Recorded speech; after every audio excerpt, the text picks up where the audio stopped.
dear student, I am Dr. Swati Tyagi, Associate Professor at IMS Ghaziabad University Courses Campus. Today I am back with a new topic of biochemistry, that is proteins and their structures. What is the structure of a protein? Who participate in the formation of proteins? As we discussed in our last lecture series, we studied about the amino acids, types of amino acids and their structures. Today we formed the protein structure with the help of amino acid. But what is the protein? You all are aware that proteins are the most important organic substances in a living cells. They perform various functions. They participate in the structure of hormones, enzymes, and all are performed very well biological function in a living cells. Here you can see a structure where different amino acids are participating, how they participate, what they will form. So we studied in next structure. Here you can see that amino acids are interacting with each other. What happened? You can see that the carboxylic group of one amino acid and the amino group of second amino acids participate in this interactions. What happens? OH from carboxylic group and hydrogen from amino group participate. The molecule of water removes and they form a bond between them. So amino acids interact with each other and forms a bond. This is called the peptide bond.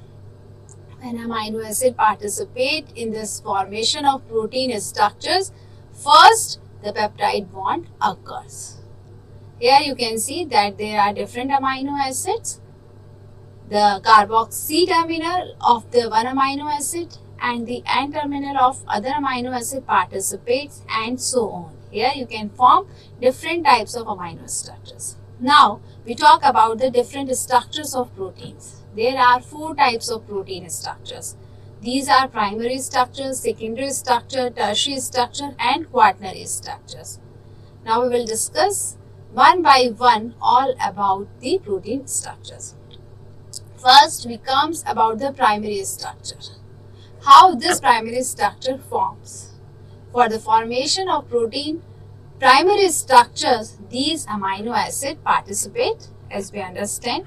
In this structure you can see that all our amino acids are interacting in a linear sequence. No branch formations. So when all the amino acids interact in a linear sequence, the protein's primary structures is formed. At one end is an amino acid with a free amino group that we call N-terminal and the other an amino acid with a free carboxylic group we call C-terminal. So in primary structure of protein, only peptide bond formation is occur. It's all about the primary structure. Now we come on the secondary structure. What happens in the secondary structures? How they formed? Can you imagine what forms of bond it occurs in secondary structures? So first we studied about this structure. Here you can see that the sequences of amino acids occurs that the carboxylic group and the amino group can arrange in front of each other. This is not possible in the linear sequences arrangement. So what will we do? We will occurs the coiling. You all heard about the coiling. That means the amino acid sequences arrangement occurs in the folded form, or we can say coiled form. Then what is the secondary structure? The secondary structure means most long polypeptide chains are folded or coiled and brings about with the secondary structure. There are two types of secondary structure. We differentiate in alpha helix or beta plated sheet.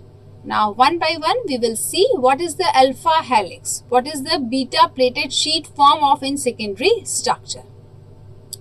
So the most common form in secondary structure, that is alpha helix, it occurs from the coiling. It is the coil strand in a structure which is right-handed form. It is stabilized by the hydrogen bonds. How the hydrogen bonds occurs?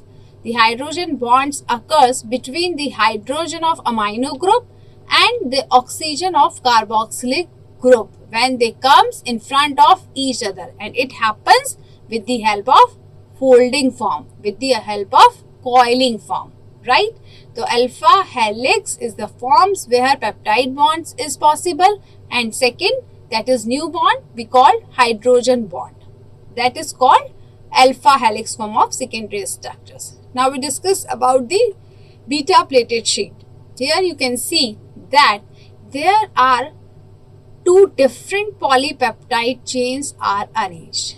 They may be homologous or heterologous. It means they can be identical or in different polypeptide chains. But how hydrogen bonding is occurs? The one polypeptides of amino terminal hydrogen group will participate, and the carboxylic group of second polypeptide chain will interact and forms the hydrogen bonds. So what is the difference in alpha helix or beta plated sheet? That means the hydrogen bonds occurs in one polypeptide chains in the form of folded form, and in beta plated sheet the hydrogen bond occurs when two polypeptide chain, whether it is identical or they are different, arranged in parallel, or it can be arranged anti-parallel. What is the difference between parallel and anti-parallel? When the polypeptide chains occur in N to C terminal, both chains are present in this form, that is means that is are arranged in parallel form, and when C to N or N to C, it is called anti-parallel. So it is clear that in secondary structures, hydrogen bonds occurs along with peptide bond. This all about the secondary structures. Now we comes on tertiary structures.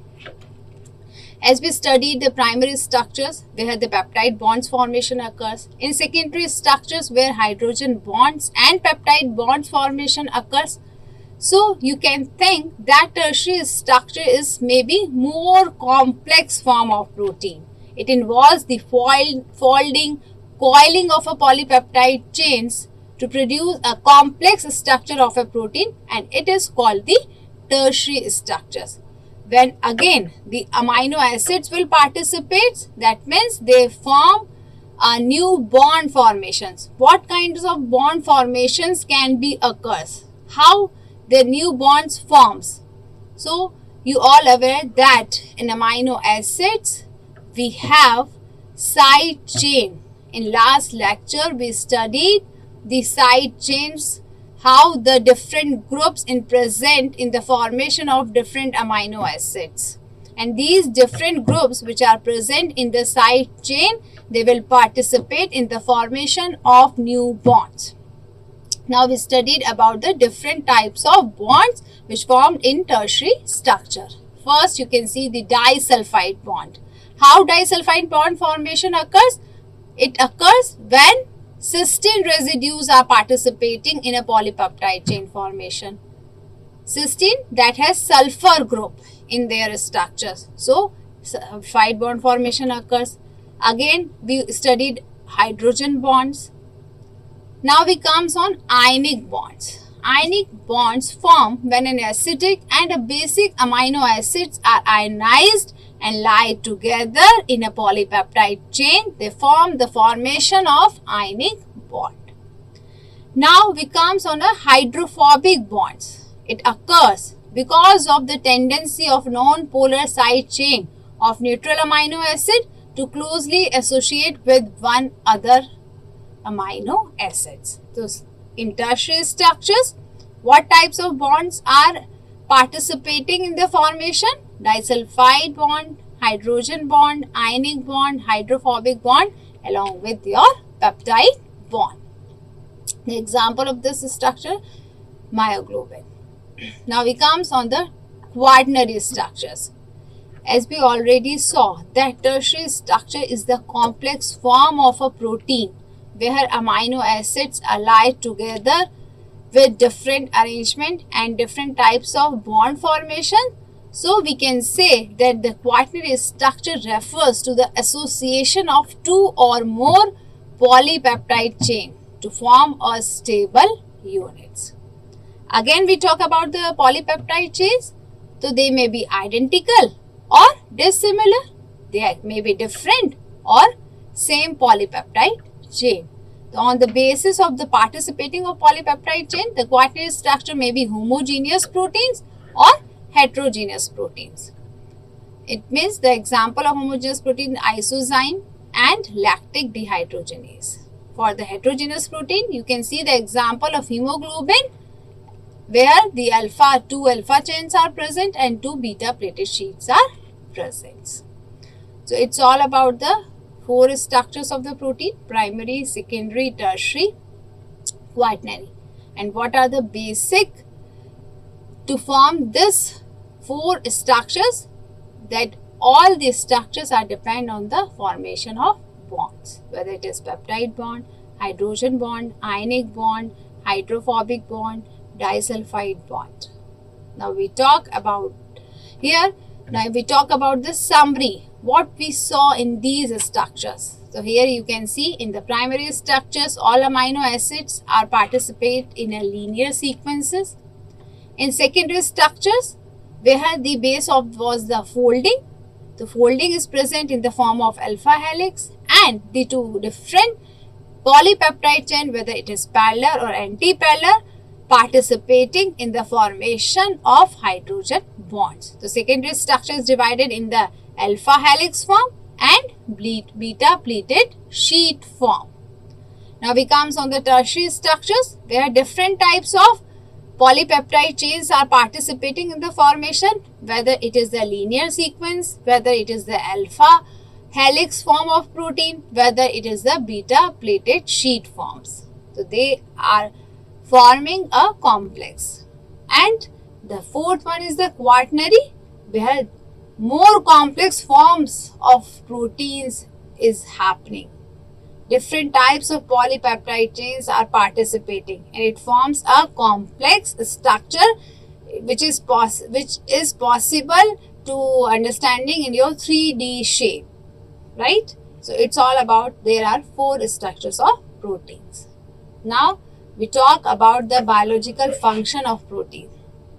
We saw the structures. Now we talk about the functions. So you can see that the proteins function first is membrane proteins. Proteins and lipids form the major component of the cell membrane. The protein also play in the role of enzymes. You all know that all the enzymes are proteins. They are biocatalysts. Hormones. Many hormones or peptides and proteins, they play important role in the regulation of metabolic activities. Blood proteins are also included in the plasma protein and hemoglobin. Antibiotics. Some antibiotics like gramicidine, S-tyrosine and penicillins having the protein in their structure. And nucleoproteins. These are conjugated proteins where the nucleic acids along with proteins participate in the cell nuclei. It's all about the functions. So we can say that the proteins are playing an important role in all the living organisms. Thank you for this lecture. Again, we will meet with a new topic in biochemistry series. Thank you.